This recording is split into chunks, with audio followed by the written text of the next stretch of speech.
When it comes to rideshare drivers seeking financial relief in regards to the low pay that both Uber and Lyft give the drivers, or rather it's simple relief in regards to lackluster concerns with our safety, it would appear that no matter how many hurdles you successfully navigate, the ride-sharing companies with infinitely deep pockets can always come up with another one to literally spoil your dreams. What up, folks? Once again, it is indeed your boy Tim with another distressing ride-sharing video. Now, this one is coming out of Minneapolis, Minnesota. We've been talking about that city, talking about that state for quite a while now because there's been an ongoing fight to correct the pathetic wages in that area that drivers are receiving, and drivers have been winning the good fight, doing this, entertaining the system the way it's designed to be, going to city council, working with politicians, getting hearts and minds on their side. Yet Uber and Lyft, based on what I'm going to show you here, does appear to be paying off politicians to no end, making it more and more difficult for drivers to have any hope of seeing a light at the end of the tunnel. I want you to watch this video. It's only like 4 minutes long, but yeah, unfortunately, it gets sadder and sadder as it goes on, and we'll talk about it on the other side.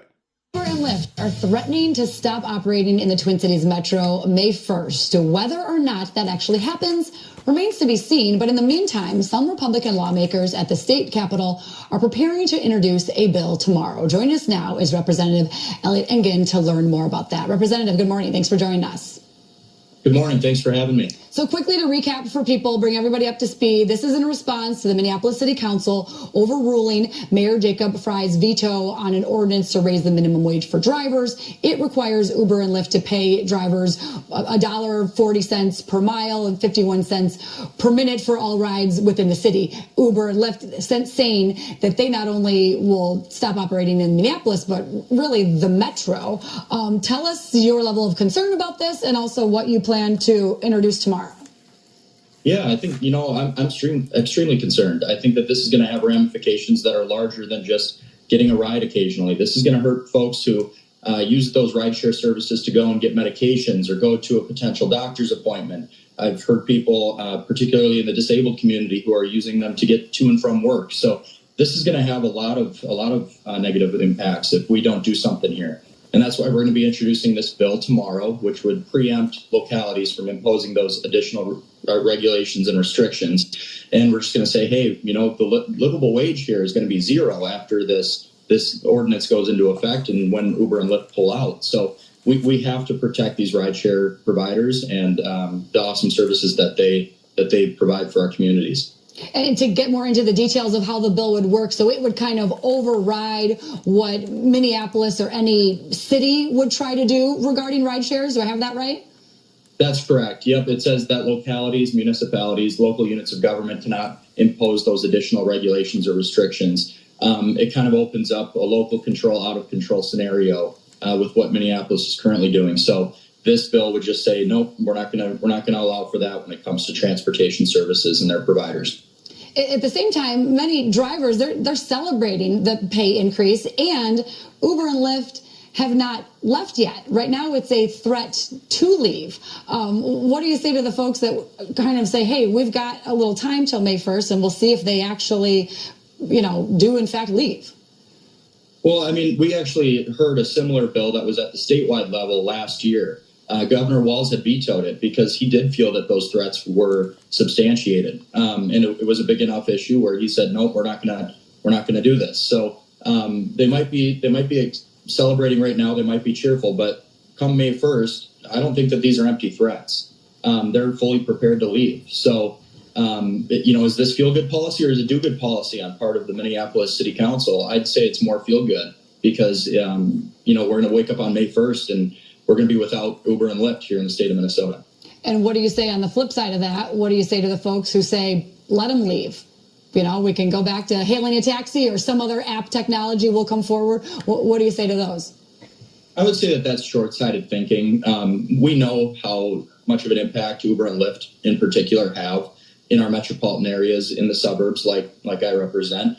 They do a lot of work, and a lot of people rely on these jobs, whether it be part-time or full-time.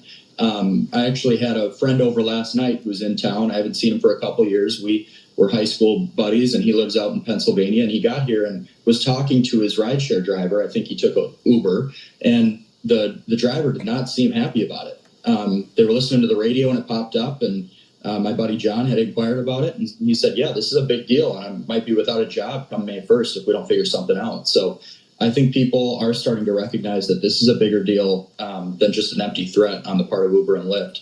And without them, who's going to fill that void to the same extent? I don't know, because right now our infrastructure has it for Uber and Lyft as well, and the convenience factor is just it's so large.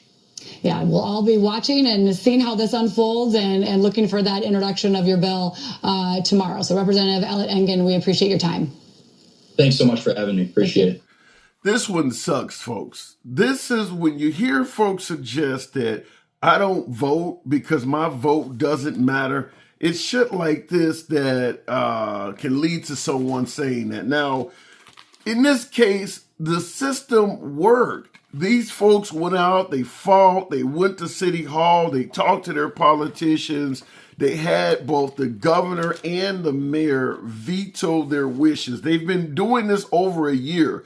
Governor Tim Walz vetoed them last year, one of his first vetoes ever. They had once again, lower level politicians were going to give these drivers some financial relief, and Governor Tim Walz vetoed it. So here they're doing it on a smaller level in the city of Minneapolis. Once again, a hell of a lot of resistance from Mayor Fry.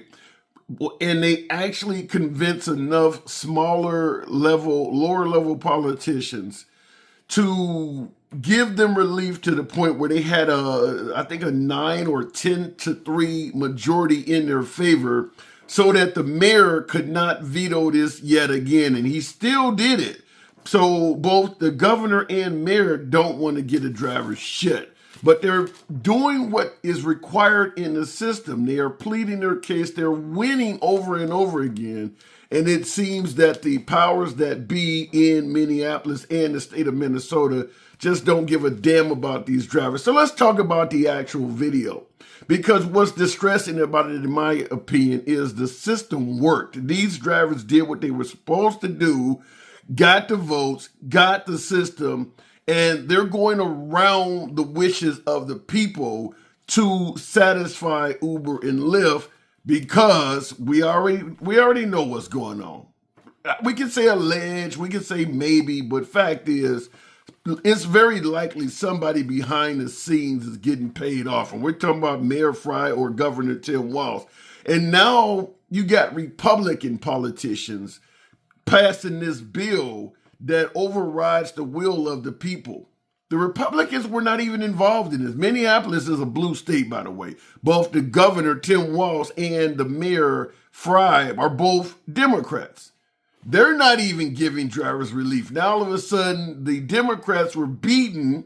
The drivers were going to get relief anyway. And now the Republicans are stepping up, trying to pass a bill. And here's the gist of what they're doing.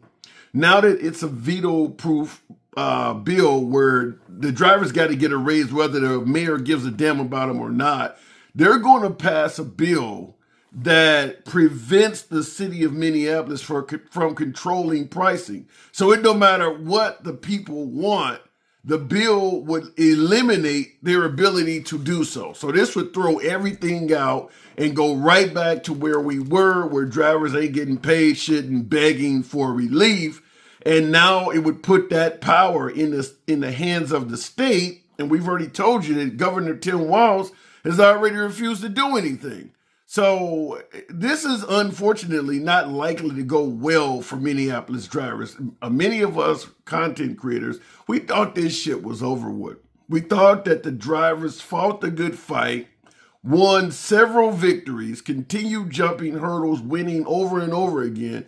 Yet no matter how many times you win, Uber and Lyft, with their unlimited financial resources, find a way to put another hurdle in front of drivers. So my guess is once he is put back in the hands of the state to decide whether drivers get relief or not, Tim Walz is going to veto it again and do exactly what he did last year. Come up with some bullshit about, well, I believe drivers should get relief, but they're asking for too much. I told the people to go back and, come up with something that's more agreeable and we'll decide next year. And it just allows him to keep kicking the can down the road. Because when he vetoes it, it takes a year before it comes back up, only for him to shoot it down again. So that's likely what's going to happen here. This is really, really disappointing. Here's what was being given to drivers. I believe it was $1.40 per mile. 81 cents, already at 80% of the fees going to drivers, 51 cents a minute wait time. And many folks in the comments, many passengers in that city were doing the math and was like, yeah, they are getting paid too much, $1.40 a mile and 51 cents a minute wait time. And they were calculating all this as if all of this shit was running concurrent. That's not the way, it doesn't all run the same. For any folks out there that are not drivers, understand $1.40 a mile is when a damn car is running. The 51 cents a minute, it was when the car is sitting still, like in traffic or something like that. Okay, let's say you drive 2 miles, but you're in traffic and those 2 miles take 10 minutes. If you only go by $1.40 a mile, the driver's only making $2.80 for 10 minutes. So what happens is when the vehicle is not moving, that's when the 51 cents a minute is accruing, or when he's sitting outside of somebody's damn house waiting on him. It's not accruing while the $1.40 a minute, $1.40 a mile is accruing at the same time. So people were doing math and coming up with these wild numbers like 70, 80 bucks an hour. That's just not accurate. And of course, the opponents of giving drivers any relief at all are not going to tell people how the numbers are really figured out, because they are on the side of Uber and Lyft. They don't want drivers to get shit. And unfortunately, it looks like they're going to get their way. You see the politician in the video there, every single thing he said was in favor of the passengers. We got disabled folks, we got less fortunate. Not one word of his statement was in favor of doing anything for drivers. Didn't even mention the drivers. He was completely focused on, well, Uber and Lyft may leave and this will hurt our city. Not one mention of giving relief to drivers at all. So understand the end goal of this is likely to keep drivers right where they are. Now remember, Mayor Fry has admitted that drivers aren't getting paid shit and stated himself that even though he thought this particular proposal with $1.40 per mile was too high, he was in favor of doubling the pay to drivers. Now, if the mayor who is vetoing all of this shit is saying he is in favor of doubling the pay to drivers, but $1.40 a mile is too high, just by that statement, it shows you how little the drivers must be making. He wants to double the amount drivers get, but he's saying $1.40 is too high. What is $1.40 double of? 70 cents a mile. So if he's saying $1.40 is too high, then he's admitting currently, right now, they're making less than 70 cents a mile. Keep in mind, the IRS, for purposes of calculating taxes, I think they give you about 63 cents a mile in terms of expenses that you're going to use to drive somebody. So even if it's at 70 cents a mile, that means the driver's only making about 7 cents per mile in profit. I don't think there's any other way to explain this other than drivers are not making shit in that area and they're trying to keep them at those meager wages. Not one word in that entire 4-minute video you just watched, not one word was in favor of drivers. Now, for my Republican viewers, folks who lean right, nothing wrong with being Republican, but one of the things we often talk about, because we discuss politics on the channel as well, Republicans are overwhelmingly in favor of letting the free market decide. This is a perfect example where the free market would decide. If Uber and Lyft are not paying drivers properly, well, they should just go find another job. Well, If drivers want more money and Uber or Lyft is not willing to pay it, well, then they should just go find drivers that are willing to drive for less. Here the city is stepping in, giving drivers relief, and they're gaming the system to prevent the will of the people, the voters, from actually counting. They went through the system, got relief, and they're going around that. Going around the will of the people. This is really distressing. And like I stated earlier in the video, I can't blame someone who might suggest, I don't get involved in politics because what I do don't matter anyway. What they're doing in Minnesota certainly plays into that. But I just wanted to come to you folks with this video because I did find it very distressing. At the end of the day, we mentioned Mayor Fry. I forgot the actual numbers that he was in favor of. Like I said, he believes $1.40 per mile, 51 cents per minute, 80% of the fees going to the driver, and a minimum of $5 per trip is too high for drivers. He did propose some numbers that were a little bit less, I think like $1.10 a mile or something like that. And notice now that they're on the cusp of winning again, those numbers are going to go away. They're going to go right back to giving drivers exactly what they're giving them now, which is exceptionally low. They don't want to give drivers a penny. Now, when Uber and Lyft were on the verge of losing all of this, they were saying $1.40 is too high, but we're willing to agree to these numbers. I guarantee you now, if they are able to get Republicans to remove that $1.40 victory, the other numbers that they were proposing are going to go away as well. They want to keep drivers exactly where they are now, which is under $1 per mile. They want to keep drivers really, really low. They don't want to give you a penny.